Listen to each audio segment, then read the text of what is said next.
السلام علیکم ورحمۃ اللہ وبرکاتہ حضور۔ وعلیکم السلام۔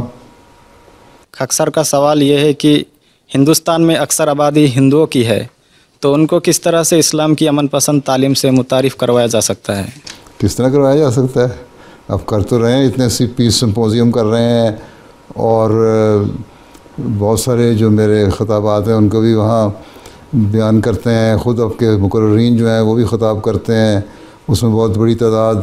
ہندوؤں کی بھی وہاں آتی ہے، بڑے پڑھے لکھے لوگوں کی بھی آتی ہے، پروفیسروں کی بھی آتی ہے، سیاستدانوں کی بھی آتی ہے، اور وہ اچھے کمنٹس بھی دیتے ہیں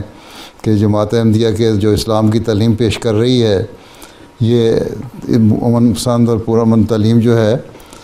اس کے بارے میں تو ہم پہلی دفعہ سن رہے ہیں، اور یہ سے بڑا اثر ہوتا ہے ہمارے پہ، اور بڑے اچھے اچھے کمنٹس لوگ لکھ کے دے کے جاتے ہیں۔ تو ایک کام تو آپ کر ہی رہے ہیں، اس کو مزید وسعت اب مربی کا کام ہے کہ جہاں جہاں مربیان ہیں اور آپ لوگ جو ان کا اپنا اپنا ماحول ہے، جو وہاں بھی اس کو وسعت دیں، اس کو پھیلائیں، اور لوگوں کو بتائیں کہ اسلام کی حقیقی تعلیم کیا ہے۔ آپ کے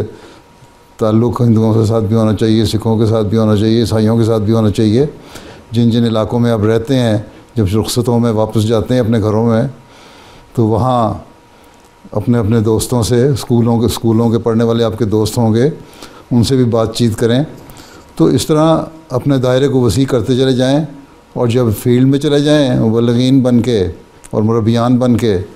تو وہاں اپنے دائرے کو وسیع کریں اور اسلام کی پرامن تعلیم دیں، اور یہی تعلیم ہے جس کا لوگوں پہ اثر ہوتا ہے، اور اس اثر کی وجہ سے پھر اسلام کی طرف وہ تو جو بھی کرتے ہیں، کھینچتے بھی ہیں، اور ان کو حقیقی اسلام کی تعلیم کا پتہ لگتا ہے۔ ٹھیک ہے، یہ تو آپ لوگوں پہ ڈیپینڈ کرتا ہے کہ کتنے محنت سے آپ کام کرنے والے ہیں۔ مجھ سے کہ میں نے تو مواد دینا تھا، میں تو دے چکا ہوں بے شمار، اب آپ کا کام ہے اس کو استعمال کرنا۔ جی حضور، ٹھیک ہے، ٹھیک، چلو پھر بیٹھ جاؤ۔